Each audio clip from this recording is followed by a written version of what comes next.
Welcome to the Smart Weight Loss Coaching Podcast. I'm Dr. Lisa Olson, a board-certified weight loss medicine specialist and certified life coach. In this podcast, I'll share fresh insights and effective techniques for incorporating mindset, habit change, and proven science into your life. Are you ready to achieve sustainable weight loss, wellness, and longevity? Then let's jump in and lose weight the smart way. Welcome back. My nephew, Nate, just finished grad school and started his first teaching job this fall at an elementary school in California.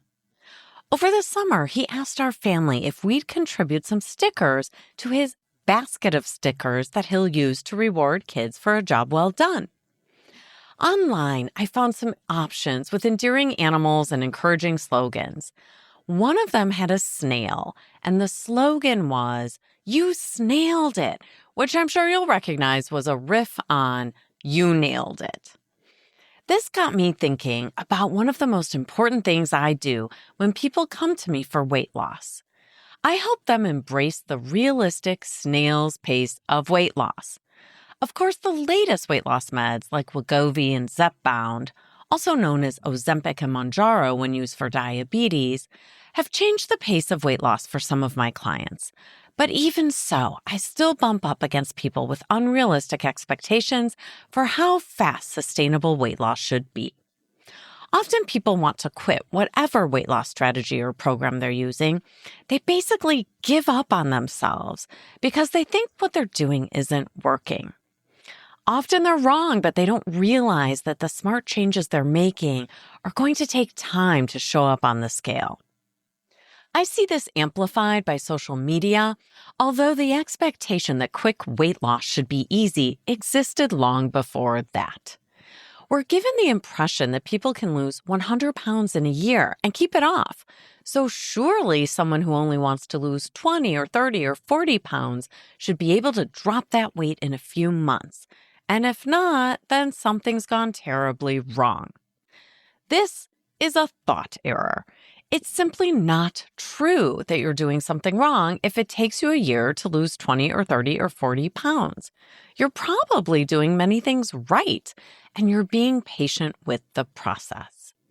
I'm working with someone, let's call her Kathy, who is down over 70 pounds from where she started.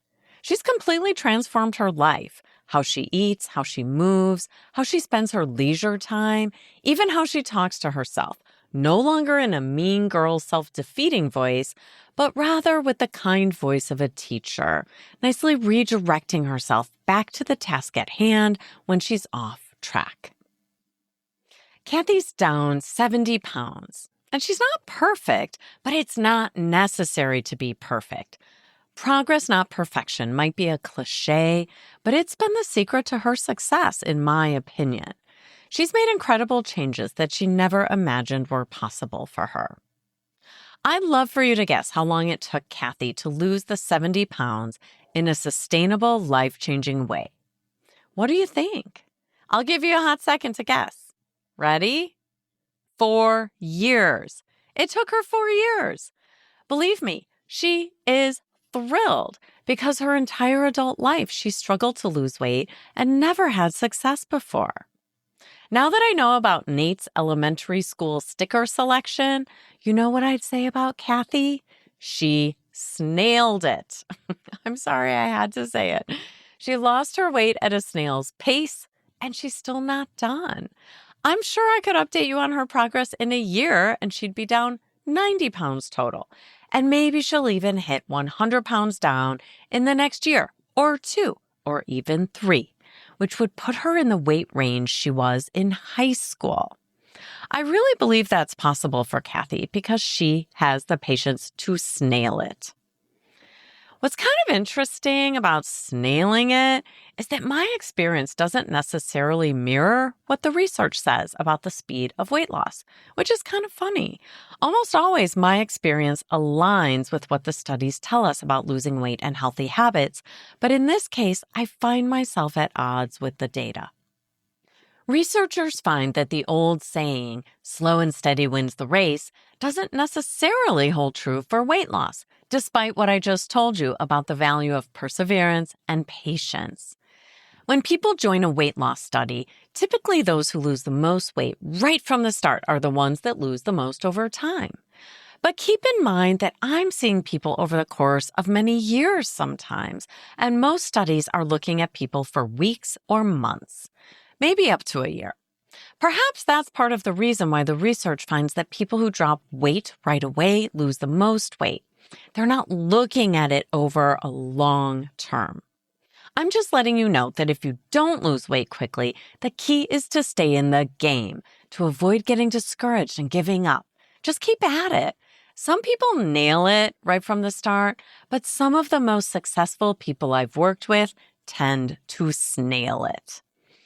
I would agree that when it comes to medication for weight loss, we can tell within the first few months if someone is going to be a responder, a super responder, or not at all responsive to a particular medication. But even there, we can often pivot, change meds, try a different angle, and get someone to eventually respond.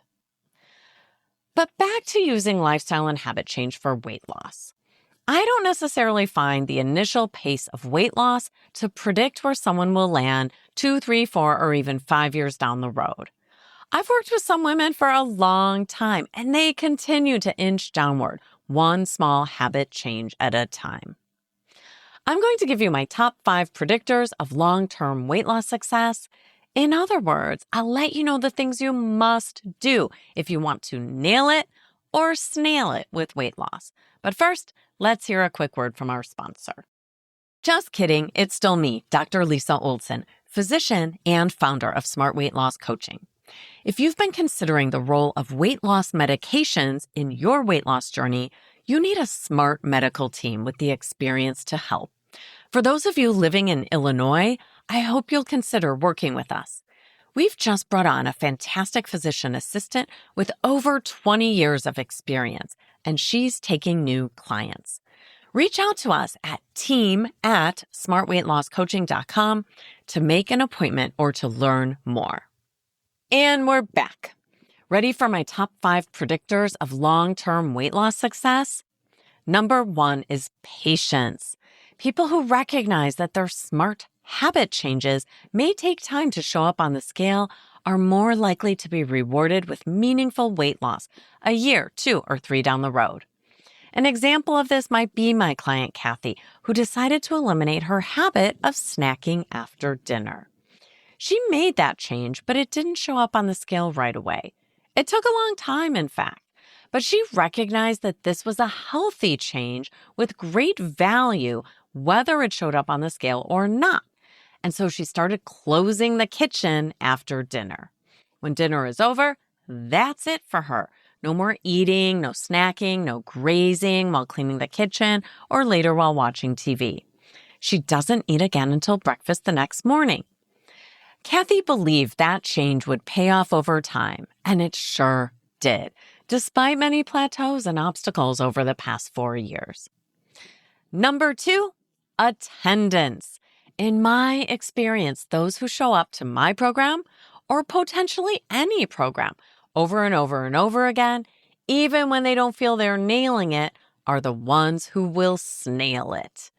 They can see they're making positive changes and know they're working on a helpful mindset with each conversation. So they don't sweat it if the scale looks the same today as it did the last time we met.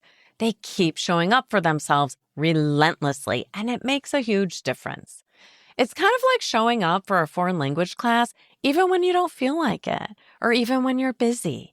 If you show up for your conversational French class week after week after week, even when you haven't had a chance to practice, even if you didn't finish your homework, even if you're busy or tired or just not in the mood, eventually you're going to learn to speak French better than the person who might have had more natural ability, but who's inconsistent with their attendance over time. Show up, even if it feels messy, and you'll snail it. Number 3, expect chronicity. Recognize that it's the rare person for whom weight loss or better health is going to be a quick one-off intervention. When people come to me expecting to lose all of their excess weight in a few months and then to be able to eat whatever they want and to just coast, they've misunderstood the assignment. If you've carried excess weight for more than a few years, more likely than not, this is a chronic condition that requires chronic treatment. Think about other chronic conditions. Let's say high cholesterol. If you have high cholesterol, you've probably been given guidance to make long-term permanent changes in the way you eat to help you achieve long-term improvement in your numbers. You've been encouraged to get enough exercise, something that helps to raise the HDL or good cholesterol levels. Maybe you've been put on some medication. You likely get your cholesterol checked at least once a year, and your doctor lets you know if you need to make any additional changes. You understand that this is a lifelong diagnosis, and you'll continue to strive to eat well and exercise and follow up with your doctor and maybe a registered dietitian for the rest of your life. We can think about chronic excess weight this way too. There are exceptions, of course. Sometimes young adults can lose weight early enough to reset their baseline before it gets locked in. And women who gain extra weight during pregnancy, as I did with my second child, can often lose that excess weight permanently if they do it within the first year or two after delivery. But for the rest of us, if you've carried your excess weight for 4 years, 5 years, 10 years or more, you'll have the most success with long-term weight loss if you embrace chronic treatment of this chronic condition. Just like there's no finish line for making changes for better health and longevity, there's no finish line for weight loss and maintenance of weight loss when you've carried excess weight for many years. I put myself into this group. At my heaviest adult weight, I was almost 40 pounds heavier than I am today. I still find myself on a lifelong journey of showing up, staying engaged, and being patient with the process of managing my weight over my lifespan. Okay, time for number 4. Stop giving away your power to the scale. This is a big one. So many women give up on themselves and their weight loss effort when the scale doesn't move fast enough.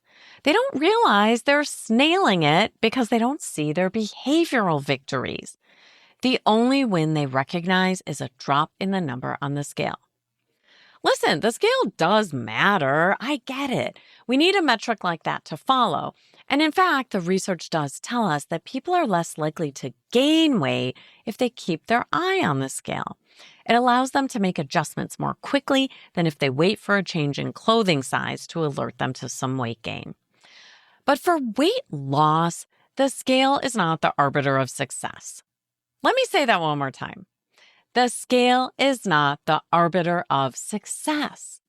Those who snail it find other ways to celebrate success and use the scale as just one data point to let them know if they're going in the right direction. Lastly, number 5, which you might not like, but it's so true.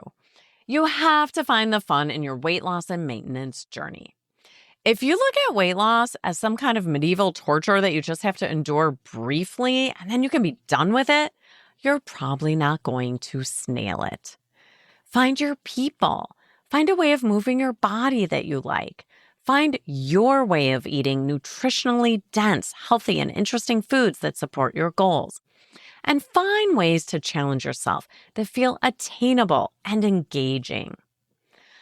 I understand weight loss and maintenance of weight loss aren't quite a trip to the carnival, but by finding ways to make it fun whenever possible, you'll find your way to stay on this journey and to snail it when it comes to sustainable weight loss. I'm curious what comes up for you when you think about my client Kathy, who lost 70 pounds in 4 years and is still losing. Would you be willing to snail it like that? What if it took you 6 years to lose 70 pounds? But you knew that if you kept showing up, kept working at it, and kept rewarding your effort with little stickers that said, "You snailed it," you'd eventually lose the weight and keep it off? Would you keep showing up for yourself if you believed that was possible? Because it really is. Give that some thought as you work out your NBA, your next best action for this week. This is something you're going to do today. Maybe it's a little reset in the way you think about your weight loss or health journey. Maybe you're going to find some stickers that say, You snailed it. Whatever your MBA is, thanks for engaging and showing up for yourself by listening to this podcast and by sharing it with someone you care about who might need to hear this message. You've got this. Thanks so much for listening. If you'd like more support during your smart weight loss journey, check out our group coaching program at smartweightlosscoaching.com. Until next time, stay well and stay smart.